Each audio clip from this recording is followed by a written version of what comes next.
اگر آپ نے ابھی تک ہمارا چینل سبسکرائب نہیں کیا تو ابھی سبسکرائب کریں اور بیل آئیکن کو کلک کر کے ہماری لیٹسٹ ویڈیوز کے بارے میں اپڈیٹ جانیں۔ بسم اللہ الرحمن الرحیم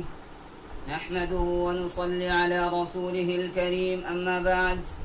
فاعوذ بالله من الشيطان الرجيم بسم الله الرحمن الرحيم ان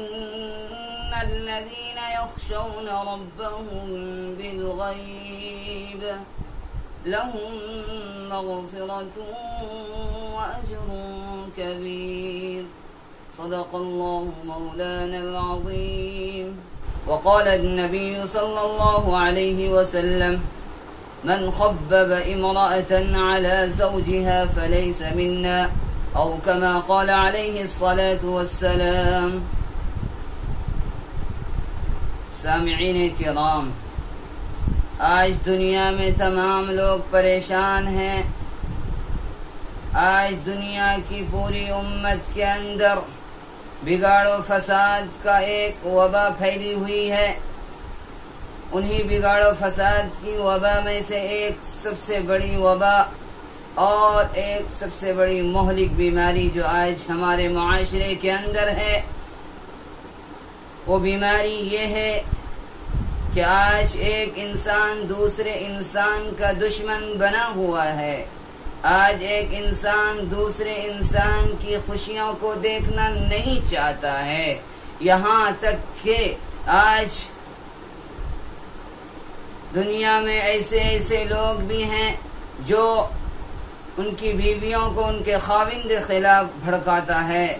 اور بہت سے ایسی عورتیں ہیں جو ان کی عورتوں کو ان کے شوہر کے خلاف کرتی ہے، ان کے اندر بگاڑ پیدا کرنا چاہتی ہے، ان کے اندر فساد پیدا کرنی چاہتی ہے، اس کے اندر کے رشتے کو قطع کرنا چاہتی۔ جناب نبی کریم صلی اللہ علیہ وسلم نے ارشاد فرمایا، یہ سب سے بہترین رشتہ ہے، میاں بیوی کا رشتہ سب سے بہترین رشتہ ہے۔ جو شخص ان رشتوں کے اندر درار پیدا کرتا ہے، جو شخص ان رشتوں کے اندر تعلق کو ختم کرنے کی کوشش کرتا ہے، آپ صلی اللہ علیہ وسلم نے ارشاد فرمایا، عبداللہ ابن عمر رضی اللہ تعالی عنہ خود رسول اللہ صلی اللہ علیہ وسلم سے روایت کرتے ہیں، من خبب امرأة على زوجها فلیس منا۔ آپ صلی اللہ علیہ وسلم فرماتے ہیں، جو شخص بھی کسی بیوی کو اس کے شوہر کے خلاف کرتا ہے، اس کے شوہر کے خلاف ورغلاتا ہے، بھڑکاتا ہے، وہ ہم میں سے نہیں ہے۔ بنی اسرائیل میں ایک شخص تھا جو کپڑا بننے کا کام کیا کرتا تھا۔ ان کی بیوی بنی اسرائیل کی تمام عورتوں میں سب سے زیادہ حسین و جمیل تھی،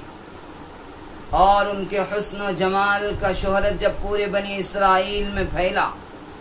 تو اس وقت کے ایک ظالم بادشاہ تک یہ بات پہنچی، تو وہ ظالم بادشاہ ایک بڑھیا کو اس عورت کے پاس بھیجتا ہے، اور وہ کہتا ہے، جاؤ اس عورت کو تم اس کے شوہر کے خلاف کر دو، اور یوں کہہ دو کہ تم اتنا حسین و جمیل ہوتے ہوئے اپنے اس کپڑے بننے والے شوہر کے ساتھ رہتی ہو، اگر تم بادشاہ کی بیوی بن گئی تو بادشاہ تمہارے لیے نوکر چاکر، تمہارے لیے ریشم کے کپڑے، تمہارے لیے ہر طرح کی آسائش پیدا کر دیں گے۔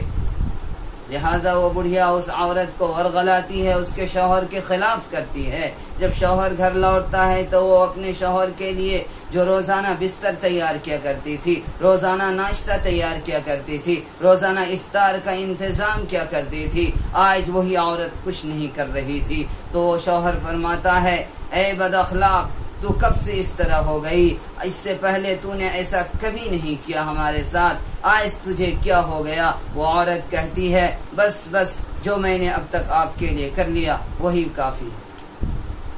بات یہاں تک پہنچتی ہے کہ اس کا شوہر اس کو طلاق دے دیتا ہے، پھر وہ ظالم بادشاہ اس حسین و جمیل عورت سے شادی کرتا ہے، پھر جب وہ